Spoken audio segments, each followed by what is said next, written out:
예수님께서요, 이 땅에 태어나신 그 사건은요, 매우 놀라운 사건입니다. 이것은 우리 그리스도인들만 인정하고 있는 그러한 사건만은 아닌 것 같아요. 이 역사의 축에 계신 분이 계신데 바로 그것이 예수님입니다. 여러분, 주전, 주후, 서기 이러한 역사, 시간의 구분들을 들어보셨을 겁니다. 그 중에 이런 용어가 있습니다. BC라는 용어가 있고요, AD라는 용어가 있습니다. 이것은 그리스도인들만 쓰는 용어는 아니에요. 이 BC라는 용어와 AD라는 이 용어는 약자입니다. 이 BC는 Before Christ, 그리스도 이전이다 라고 쓰는 기원전이라는 단어를 쓸 때 BC라는 그러한 역사적인 기호를 써서 시대를 구분하고 있습니다. 근데 이게 그 다음에 이제 AD라는, 이것을 그냥 서기라고도 이야기하죠. 서력기원이다 이렇게도 이야기하는데, AD라는 것은, 이것은 영어가 아니라 라틴어입니다. 아노 도미니에서 단어의 원래 의미는 그리스도의 해라는 그런 뜻이에요. 쉽게 말하면 그리스도가 태어나셨다라는 것을 이야기합니다. 아노 도미니라고 라틴어로 해서 AD라는 용어를 쓰죠. 그래서 기원 후, 우리가 지금 쓰고 있는 그러한 2020년도 아노 도미니 1년부터 시작해서 지금 2020년이 되었다라는 것이죠. 이 역사의 시간의 가장 중심에 무슨 사건이 있다는 거죠? 예수님의 태어나신 것을 그 시간의 중심에 놓고 온 세계의 역사를 구분하고 있다는 거죠. 이것은요, 우리 예수님을 믿는 사람들만의 이야기가 아니라 예수님을 믿건 예수님을 안 믿건 모든 사람들이 이 시간의 경계를 하고 살아가고 있다는 겁니다. 그런데 많은 사람들은 AD, BC 이런 이야기는 하면서도 불구하고 그 시간의 분수령이 된 예수 그리스도의 탄생의 의미가 무엇인지 잘 모르고 그냥 그렇게 살아가고 있는 것입니다. 여러분, 왜 예수님 이전과 예수님 이후가 중요한 것일까요? 예수님께서 오셔서 하신 일은 과연 무엇일까요? 바로 이것이 우리가 성탄절마다 기억하여야 하는, 확인해야 하는 내용이라는 것이죠. 아마도 40년 동안 신앙생활 하신 분이시라면 40년 동안 성탄설교를 들으셨을 거예요. 50년 동안 신앙생활하는 분이시라면 50년 동안 성탄설교를 들었을 겁니다. 그런데 왜 우리는 계속해서 성탄절만 되면 똑같은 이야기, 이러한 이야기를 들어야 하는 것일까요? 그 이유는 예수 그리스도의 이 땅에 오심은 이렇게도 중요하고 중요한 일이기에 1년에 적어도 한 번 이상은 그 탄생의 의미를 우리가 기억하여야 한다라는 것입니다.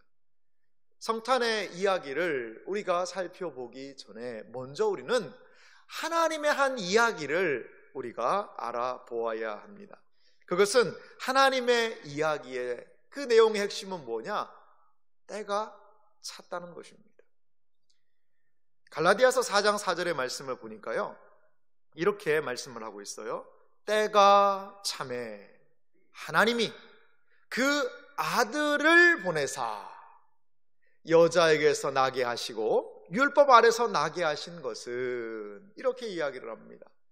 자, 하나님의 한 행동을 이야기를 합니다. 그런데 거기에 때가 차매라는 단어를 갈라디아서는 쓰고 있습니다.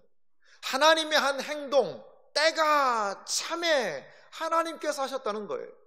이 원어의 의미를 보니까요, 때가 차다라는 그 단어의 의미가 어떤 의미가 있냐면 시간이 충만해졌다라는 뜻이 있어요. 시간이 충만해졌다는 거예요. 시간이요, 가득 차게 되었다는 것입니다. 때의 충만이라고도 이 때가 차매라는 용어를 설명할 수 있을 것 같아요. 자, 때의 충만이라는 것은 무엇일까요? 그리스도께서 이 땅에 오시기에 조금도 부족함이 없이 모든 것이 준비된 상태, 그것이 바로 때가 차매라는 것입니다. 여러분, 우리는 이렇게 생각할 수 있습니다. 아니, 예수님이 뭐 그냥 적당한 때 오신 게 아닌가? 뭐 그냥 때가 됐으니까 그냥 오시고, 오셨으니까 그게 때고 이런 거 아닌가? 라고 우리는 생각할 수 있습니다. 그런데요, 만약에요, 가정입니다. 예수님이 다윗 시대에 오셨다면 어땠을까요? 다윗 시대에 오셨다면 이스라엘이 얼마나 떵떵거릴 때였어요. 사실 예수님이 오신 그 시대 팔레스타인의 지형도는, 이 유대 왕국은요, 유대는 왕국도 이루지도 못했고요, 로마의 식민지 지배 아래에 있던 때거든요. 아니, 그럼 다윗 때 오셨으면 얼마나 영광스러울까요? 다윗, 솔로몬, 그 가장 영광스러운 왕의 때에 오셨다고 그러면 하나님의 놀라운 은혜의 역사가 더 칭송받지 않았을까요? 아니면 중세의 천년이 로만 카톨릭에 의해서 참 암흑기이긴 하였습니다만 그래도 명목상 기독교 세계 아니었습니까? 그 기독교 세계가 된 그때에 예수님이 오셨다고 그러면 상황은 어땠을까요? 아니, 2000년, 예수님이 오신 지 이제 한 20년 됐다라고 하면 어땠을까요? 우리는 여러 가지 가정을 해볼 수가 있습니다. 왜 하필 그때였을까요? 하나님께서는 왜 그때를 정하셔서 아들을 보내신 것일까요? 만약에 다윗 때에 예수님께서 오셨다 그러면 예수님의 오심은 아마도 이스라엘에만 한정적으로 머물러 있었을 수밖에 없었을 거예요. 여러 가지 세계적인 상황 때문에 그랬겠죠. 그런데 예수님께서는요, 가장 정확한 때에 오셨다는 것이죠. 먼저 예수님이 오신 이 때를요, 두 가지 측면에서 왜 이게 중요한 때인지를 한번 살펴볼게요. 먼저는요, 이 유대 종교가 예수님이 오신 그 당시에 상당히 무능력했다는 것을 우리는 생각해 볼 수 있어요. 하나님께서는요, 율법을 주셨습니다. 그리고 이 율법을 통하여 이스라엘 백성들이 하나님의 온전하신 뜻대로 좀 살기를 원하셨어요. 그런데 예수님이 이 땅에 태어나셨을 그때는 어떠한 일이 있었냐면, 이 유대인들, 종교 지도자들이 어떠한 모습을 보인 줄 아십니까? 완전히 이게 형식에 머물러 있는 거예요. 하나님이 주신 그 말씀, 생명의 말씀을 받고도 화석과 같이 딱딱하게 굳어진 외식의 삶, 형식적인 삶에만 머물러 있는 형식적인 종교가 되게 말았다는 거예요. 그래서 많은 사람들은 유대교를 보면서 저 종교에는 생명이 없다, 소망이 없다 라는 것을 많은 사람들이 생각할 수밖에 없었다는 거예요. 여러분, 요한복음에 보면요, 예수님께서 첫 번째 이적을 어떻게 보이시죠? 가나 혼인잔치에서 물로 포도주를 만드시잖아요. 거기에 결례를 따라서 씻는 그 항아리에 있는 그 물, 이 잔치를 위해서 아무 소용도 없는 그 물이지요. 그 결례를 따라서 둔 거예요. 그런데 예수님께서 그것을 뒤바꾸셔서 물을 포도주로 바꾸시겠다는 거예요. 유대주의 종교의 형식, 유대주의 종교의 생명 없음, 그 모든 것들을 예수님이 오셔서 뒤바꾸시겠다는 거죠. 많은 사람들의 마음속에는 이거는 아니야, 이거는 아니야, 여기에는 생명이 없어 라고 생각했을 것입니다. 그런 생명 없음으로 인한 슬픔에 놓여있는 심령들에게 그리스도의 복음이 증거된 것이요, 그러자 그들의 준비된 마음에 그 마음의 문을 활짝 열고 주님을 받아들이는 놀라운 은혜의 역사가 일어나게 되었다는 거예요. 형식적인 그 유대 종교의 무능함을 통하여 오히려 하나님께서는 그 사람들의 그 억압 아래에 있는 사람들의 마음을 가난하고 갈급하게 하셔서 복음을 위한 마음 준비를 시키셨다는 거예요. 또 하나 때가 찼다는 의미가 있는데요, 그 의미는 고대 로마 시대를 통하여서도 좀 볼 수 있는 것 같아요. 이 고대 로마 시대가 예수님의 오심을 어떻게 준비했는지 아십니까?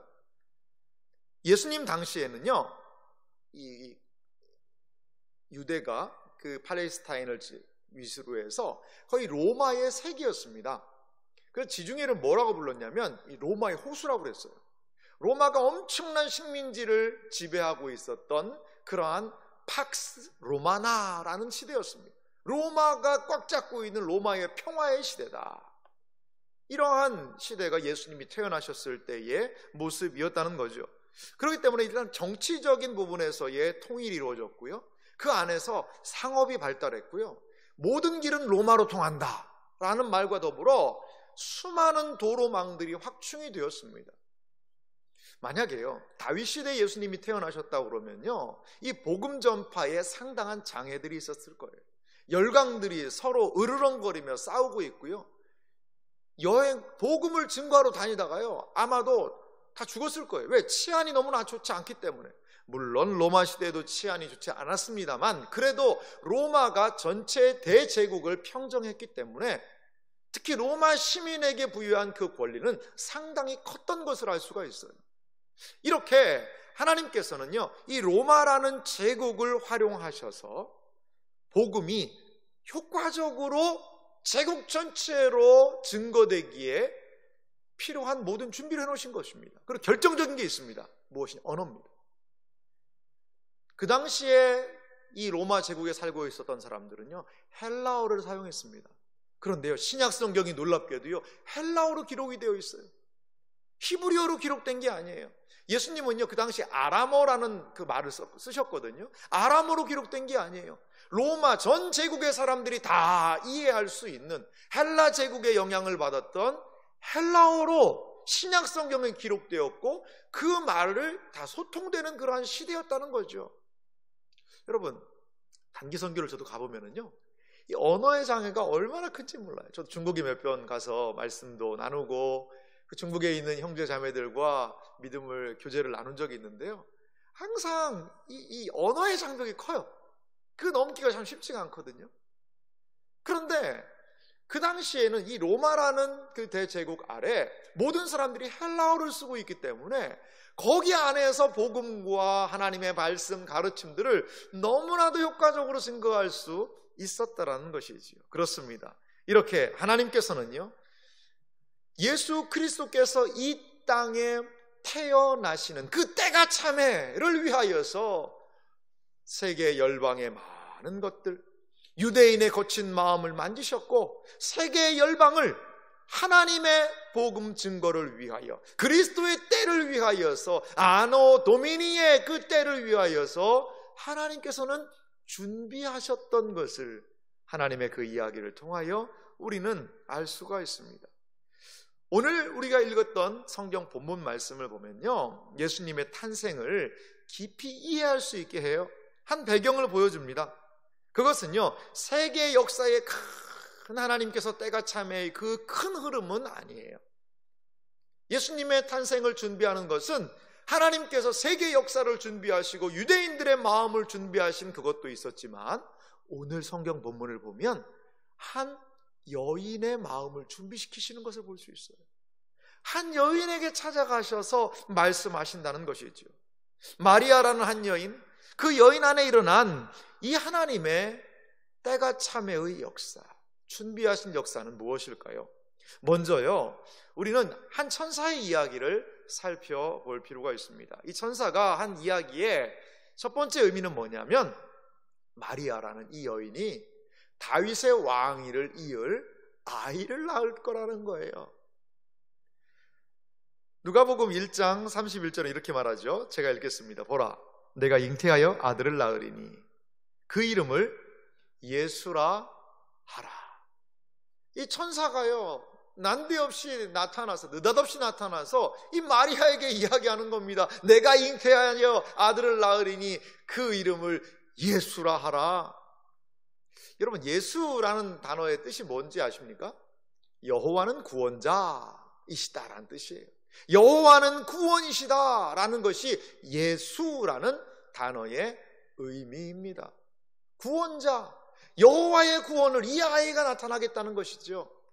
이거와 똑같은 이름이 구약 성경에 있습니다. 그것이 어떤 이름일까요? 바로 여호수아입니다. 여호수아는 여호와는 구원이시다라는 히브리어적인 표현이고요, 예수는 헬라어적인 표현입니다. 똑같은 단어가 쓰여졌어요. 그래서 구약의 여호수아의 모습을 통하여 우리는 하나님의 구원하심을 볼 수 있거든요. 여호와는 구원이시다라는 것을 더 궁극적으로 실체로 보여주신 것은 예수 그리스도를 통하여서라는 겁니다. 그런데요, 마리아가 낳을 이 아이의 정체가 바로 뭐냐? 다윗의 왕좌를 이을 왕을 낳을 거라는 거예요. 어떤 사람에게 누가 찾아가서 당신은 앞으로 아이를 낳을 건데 그 아이가 이 땅의 왕이 될 겁니다 라고 이야기한다면 그것은 상당히 지금 과거 왕이 있던 시대라고 그러면 깜짝 놀랄 일이겠죠. 자, 깜짝 놀랄 이야기가 누가복음 1장 32절과 33절에 이어지고 있습니다. 제가 32절 읽어보겠습니다. 그가 큰 자가 되고 지극히 높으신 이의 아들이라 일컬어질 것이요 주 하나님께서 그 조상 다윗의 왕위를 그에게 주시리니 영원히 야곱의 집을 왕으로 다스리실 것이며 그 나라가 무궁하리라. 32절 말씀을 다시 한번 보실래요? 거기 보면 그 조상 다윗의 왕위를 그에게 주겠다라는 거죠. 그러니까 마리아가 낳을 그 아이가 옛날에 그 조상 다윗의 왕위를 이어받을 왕이라는 거예요. 아이라는 거예요. 다윗의 시대는요, 예수님과 약 한 정확하게 이야기할 수는 없지만 한 1000년 전의 일이에요. 1000년 전에 다윗의 왕 솔로몬으로 이어졌고 남한국 유대로 이어졌던 그 다윗 왕권을 마리아가 낳을 이 아이가 이어받겠다는 거예요. 그러면서 33절은요, 영원히 야곱의 집을 왕으로 다스리실 것이다. 야곱의 집이라는 것은요, 이스라엘을 이야기합니다. 이스라엘 온 사람들을 왕으로 다스리실 것이다. 이것은 어떤 의미로 영적인 이스라엘을 의미하기도 합니다. 영적 이스라엘을 다스리는 진정한 왕이 될 것이다. 누가 낳은 아이가요?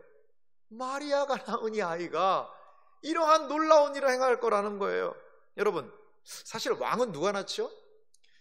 길거리 지나가던 여인이 그냥 낳았는데 그 아이가 왕입니까? 그럴 가능성은 거의 없습니다. 거의 없습니다. 누가 왕을 낳죠? 왕비가 낳죠. 왕의 부인 왕비가 잉태하여 왕자를 낳고 그 왕자가 자라서 아버지 왕을 이어서 왕이 되는 그러한 것이 자연적인 순리 아니겠습니까? 여러분, 마리아는 왕비가 아니에요. 마리아는 무슨 왕족 혈통도 아닙니다. 왕을 낳을 수 있는 아무런 그런 근거도 없고요, 능력도 없는 것이 마리아입니다. 유약하고 젊은 여인에 불과합니다. 하지만 이 일은 이미 구약 성경을 통하여 예언됐던 일이라는 거예요. 자, 우리가 잘 아는 말씀이죠. 이사야 7장 14절 말씀을 우리 한 목소리로 좀 같이 읽어볼까요? 같이 읽겠습니다. 그러므로 주께서 친히 징조를 너희에게 주실 것이라. 보라, 처녀가 잉태하여 아들을 낳을 것이요 그의 이름을 임마누엘이라 하리라. 아멘. 마태복음은 1장은 이것을 예수님에게로 딱 가져와서 이야기를 합니다. 거기에 이렇게 얘기하고 있어요. 보라, 처녀가 잉태하여 아들을 낳을 것이다. 그 이름을 임마누엘, 하나님이 우리와 함께 하시다라는 그런 뜻이 될 것이다 라는 것을 이사야 선지자를 통하여 예수님이 태어나시기 700년 전에 이미 예언하셨어요. 이사야 9장 6절에는요 또 한 아이의 출생을 이렇게 이야기하고 있습니다. 이는 한 아기가 우리에게 낳고 한 아들을 우리에게 주신 바 되었는데 그의 어깨에는 정사를 메었고 그의 이름은 기묘자라 모사라 전능하신 하나님이라 영존하시는 아버지라 평강의 왕이라 할 것임이라. 이사야 9장 6절이 이야기하는 바가 뭡니까? 한 아이가 태어날 건데 이 아이가 왕으로 태어날 거라는 거예요. 거기 좀 어려운 말들이 있습니다. 기묘자라 모사라 이런 말이 있는데 이 기묘자 모사 이거를 다른 성경은 두 개를 붙여서 기묘한 모사다 이렇게 이야기합니다. 이 기묘라는 것은 뭐냐면 초자연적인 일이에요. 원더풀, 영어는 그렇게 번역을 했더라고요. 초자연적인 일이에요. 근데 하나님을 언급할 수밖에 없는 초자연적인 일이 바로 기묘입니다. 근데 모사는 뭐죠? 카운슬러죠. 모략이에요. 그러니까 초자연적인 모략을 제시하는 분, 그러니까 하나님에 대한 칭호예요. 기묘 모사가. 이렇게 한 아이가 태어났는데 하나님으로 불릴 아이가 태어난다는 거예요. 이것을 이미 이사야 선지자를 통하여 예언을 하였다는 겁니다. 여러분, 이 이야기예요. 가장 근본적인 이야기는요, 이 왕이 태어나고 그 왕이 어떤 능력을 갖고 하는 그 아이의 태어나는 것에 더 근본적인 이야기가 있는데, 그건 다윗 왕 때에 하나님께서 주신 언약 속에서 발견돼요. 사무엘하 7장 16절에 보니까요, 하나님께서 다윗에게 한 약속을 하시는데요, 이렇게 약속하세요. 내 집과 내 나라가 내 앞에서 영원히 보존되고 내 왕위가 영원히 견고하리라 하셨다 하라. 여러분 잘 보시기 바랍니다. 이거 다윗에게 주셨어요. 근데 우리가 남한국 유대의 역사를 알지만 다윗 왕권이요, 남한국 유대가요, 무슨 영원히 견고했습니까? 영원히 지금까지 있었습니까? 아니요, 그렇지 않았어요. 그렇지 않았어요. BC, 예수님이 오시기 전 587년 6년경에 바벨론에 의하여서 마지막 왕권이 끝나고 이제는 그 나라가 완전히 망해버렸어요. 망해버렸고요. 예수님이 태어나신 그 당시에도 이 유대 이스라엘이라는 나라의 진정한 왕은 없었어요. 헤롯은 어느 사람이냐면요, 에돔 사람입니다. 에돔 사람. 이스라엘의 왕이 아니에요. 효과적인 통치를 위해서 로마가 지정한 왕이 바로 헤롯이었다는 거죠.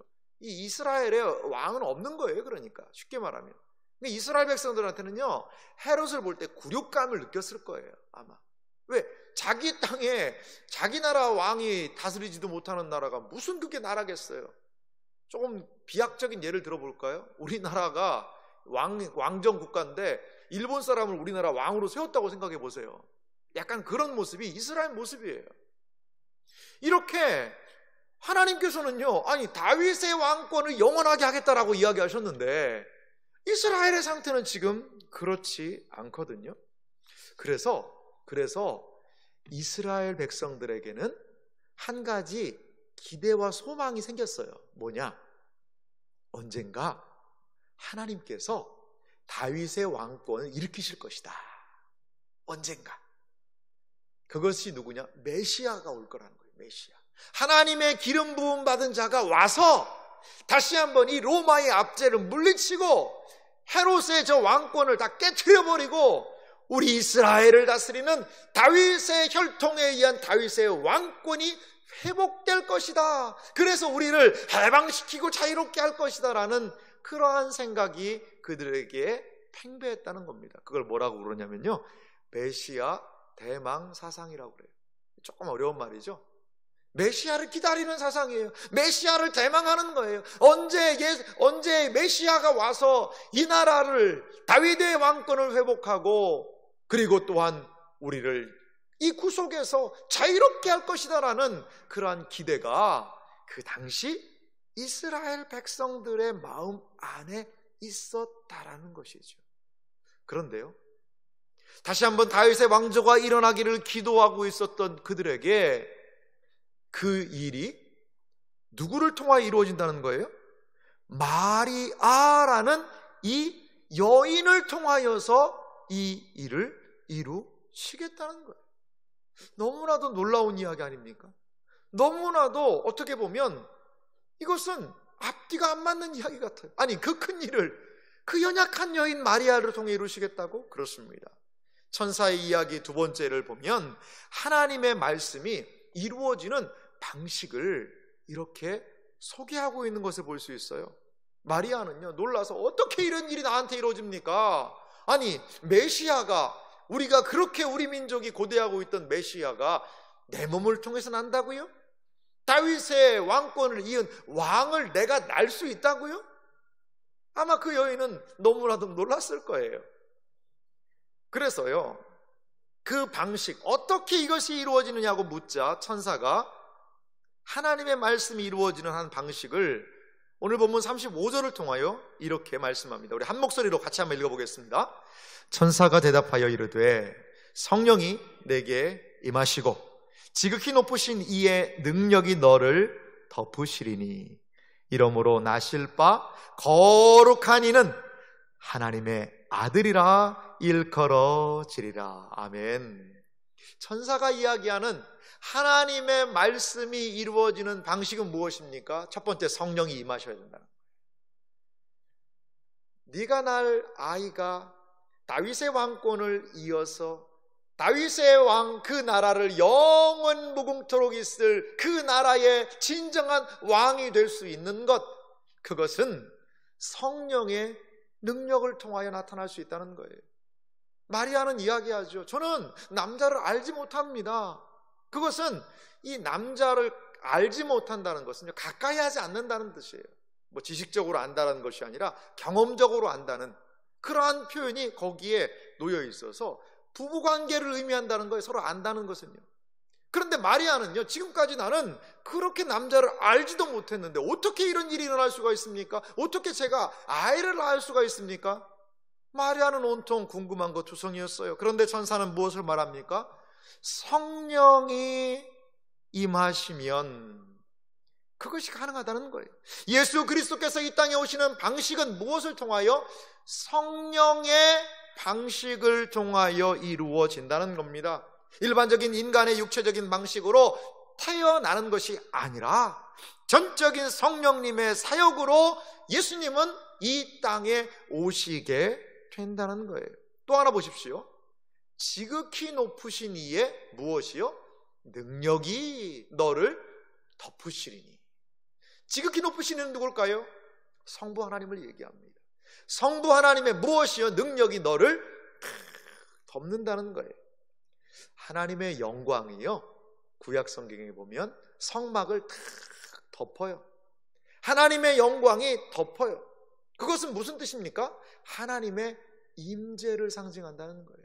마리아의 태 속에 하나님의 놀라운 능력이 임하시자 이 온 우주 만물을 창조하셨던 성부 하나님의 그 능력, 죽은 자를 살리기도 하시고 생명을 없애기도 하시고 생명을 시작하신 그 능력으로 마리아의 태 속에 그리스도가 잉태되게 하신 성부 하나님의 창조의 능력을 우리는 이 단어를 통하여 확인할 수 있다는 거예요. 어떻게 이루어집니까?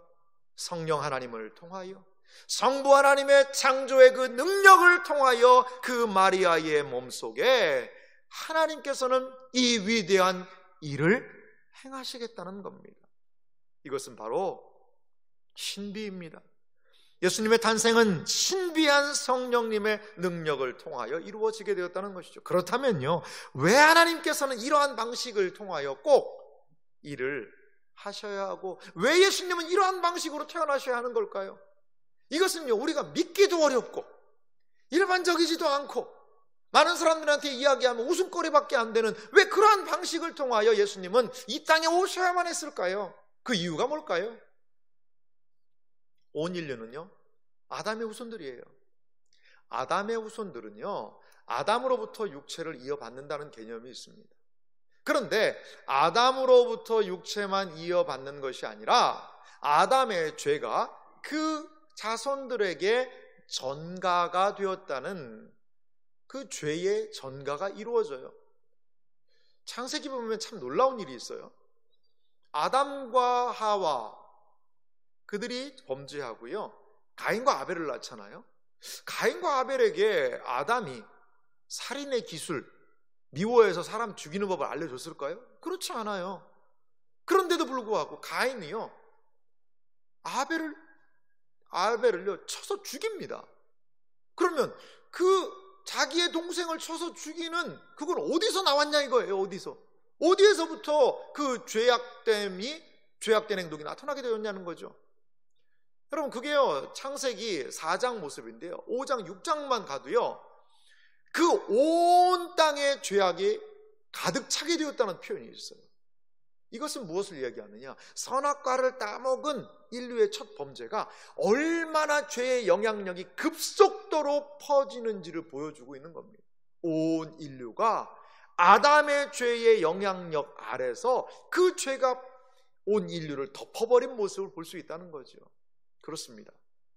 자연적인 출생 방법으로 태어난 모든 인류는 아담으로부터 육체를 받았을 뿐 아니라 그 죄를 또한 전가받게 되었다는 것이죠. 그렇기 때문에 이 죄가 용서받기 위해서는 사람이 필요합니다. 그런데 어떤 사람이 필요하죠? 죄 없는 사람이 필요한 거예요. 그래서 아담의 후손으로 보통적인 생육 방식이 아니라 하나님께서 다른 육체를 준비하신 것이죠. 인간이긴 인간이에요. 하지만 아담의 방식이 딱 그쳤던 다른 방식의 태어남을 준비하실 수밖에 없다는 거죠. 이것이 창세기 3장 15절이 이야기하고 있는 여자의 후손의 의미입니다. 왜 창세기는 여자의 후손이라고 이야기했을까요? 모든 사람들은 남자의 후손들이에요. 하지만 마리아는 남자를 알지 못했고 그 순수하게 여인에게서 태어났기 때문에 성경은 여자의 후손이라고 이야기한 것이라는 거죠. 그렇습니다. 그것 때문에 죄 없는 육체 그리고 하나님께서 진정으로 사람이 되시는 일, 이 두 가지를 만족시키는 방법이 동정녀 마리아를 통하여 성령으로 잉태되어 이 땅에 오시게 되는 그리스도의 모습이라는 것입니다. 그렇습니다. 하나님의 말씀은요 반드시 성취된다는 것을 믿으시기 바랍니다. 구약에 이렇게 예수님이 오실 것에 대하여 수많은 선지자들이 예언하고 예고하고 창세기에서부터 말라기까지 이 예수 그리스도께서 오실 것을 그렇게도 이야기합니다. 그래서 어떤 성경학자는 모든 구약 성경은 오실 그리스도를 말하고 있다라고 이야기하는 거예요. 그리고 신약 성경은 오신 그리스도에 대하여 선포하고 있다라고 신구약 성경을 이야기하고 있습니다. 그렇습니다. 이렇게 천사의 말은 하나님의 이 말씀이 이루어지는 방식, 성령의 능력을 통하여 하나님께서 이미 선포하신 그 일들이 그리스도를 통하여 이루어지게 됨을 이 마리아에게 이렇게 말하고 있습니다. 이제 마리아는 이 이야기를 들어요. 그 다음에 마리아가 이야기합니다. 뭐냐? 내게 이루어지이다. 마리아는 이 모든 일이 나에게 이루어질 것입니다 라고 고백하고 있습니다. 오늘 누가복음 1장 38절 말씀을 우리 한 목소리로 같이 한번 읽어볼까요? 같이 읽겠습니다. 마리아가 이르되 주의 여종이오니 말씀대로 내게 이루어지이다 하매 천사가 떠나가니라. 아멘. 거기 보십시오. 말씀대로 내게 이루어지이다 라고 이 모든 천사의 말을 마리아는 받습니다. 거기 보면요 주의 여종이라는 단어가 나와요. 이 여종이라는 것은, 종이라는 것은 어떤 의미는 노예라는 뜻입니다. 노예들은요 누구 말을 듣죠? 주인 말씀을 들어요. 노예들은 마치 노예들이 주인의 말에 절대적으로 복종하는 것과 같이 이 천사를 통하여 주어진 하나님의 이 말씀을 내가 듣겠다는 거예요. 그 노예, 둘로스라는 그 표현을 썼는데요, 노예들이 주인 퀴리오스의 그 말에 순종하며 나아가는 것과 같이, 복종하며 나아가는 것과 같이 하나님께서 하신 그 말씀을 주의 여종인 내가 듣겠습니다, 순종하겠습니다라고 그는 지금 고백하고 있습니다. 하나님께서 말씀해 주시면 당연히 이런 모습을 보여야지, 우리는 이렇게 생각할 수도 있어요. 그런데 당시에 마리아는 어떤 상황이었는지 아십니까? 누가복음 1장 27절 말씀을 좀 제가 읽어보겠습니다. 우리 본문 앞에 있는 말씀인데요, 다윗의 자손 요셉이라는 사람과 약혼한 처녀에게 이르니 그 처녀의 이름은 마리아라. 여기에 이 요셉이라는 사람과 약혼한 처녀 마리아라는 그러한 성경은 정확하게 이 마리아의 신분을 표현하고 있습니다. 여러분, 마리아는요 그냥 처녀가 아니었어요.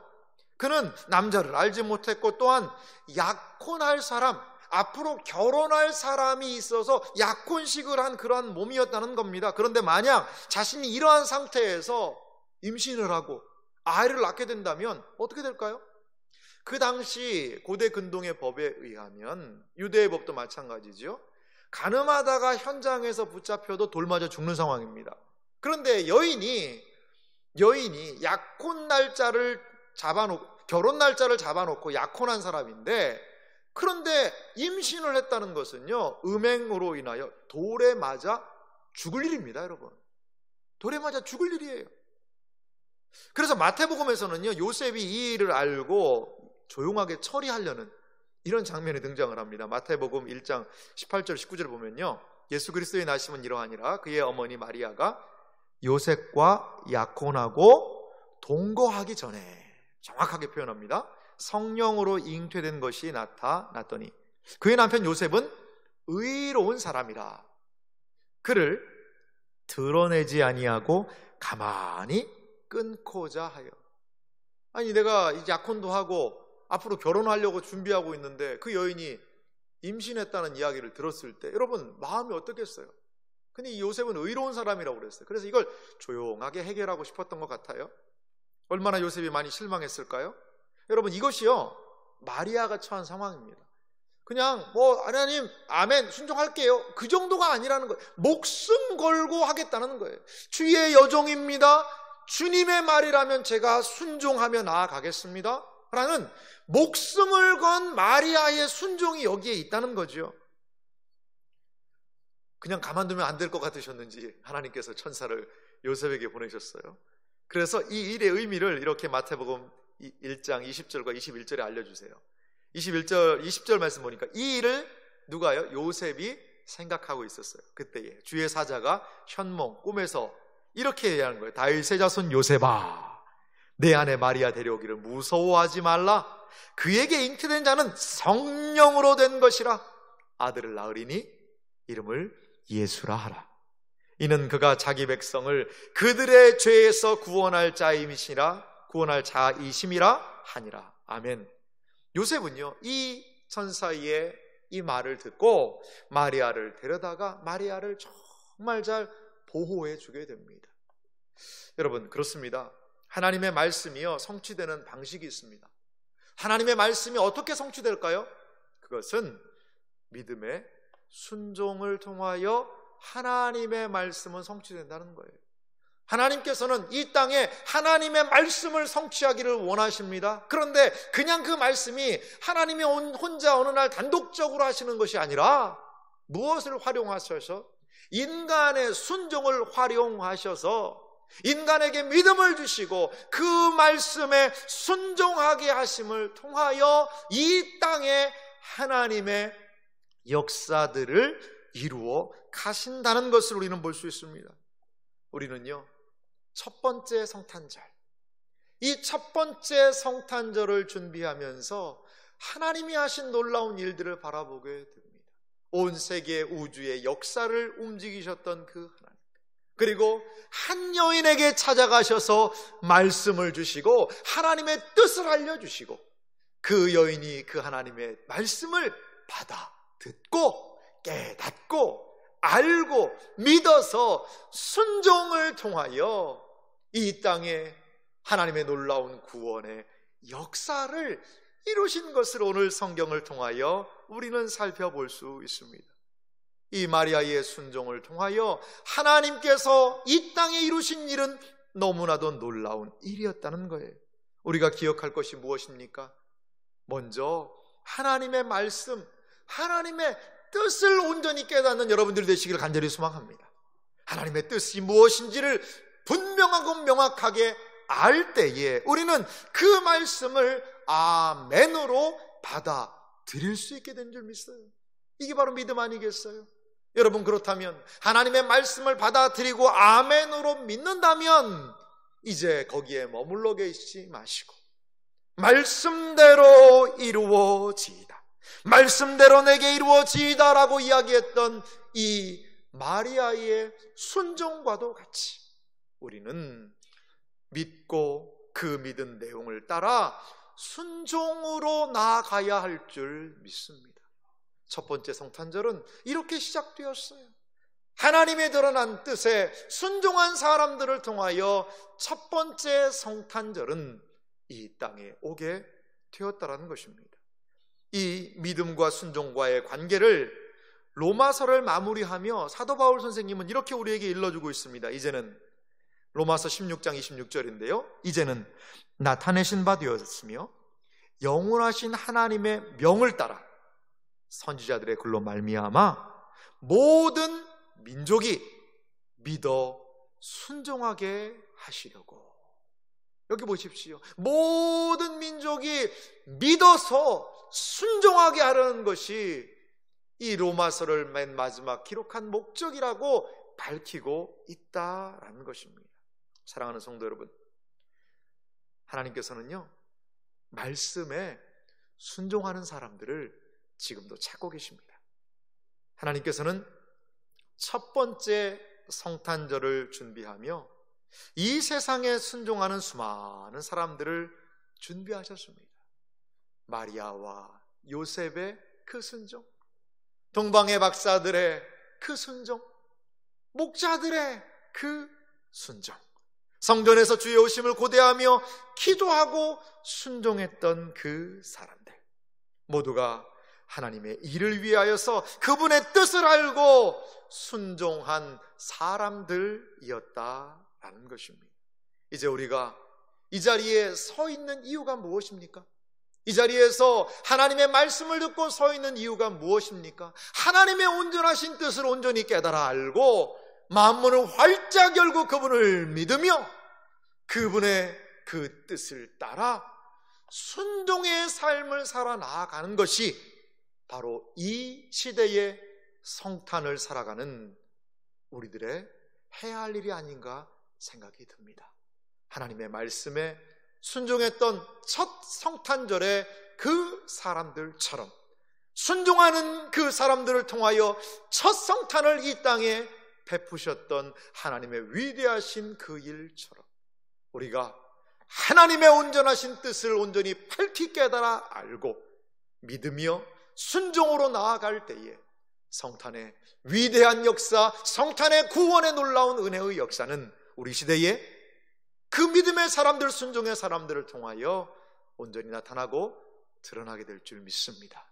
믿어 순종으로 나아가는 그러한 복된 성탄의 순종의 사람들이 되시기를 주님의 이름으로 축원합니다. 같이 기도하겠습니다.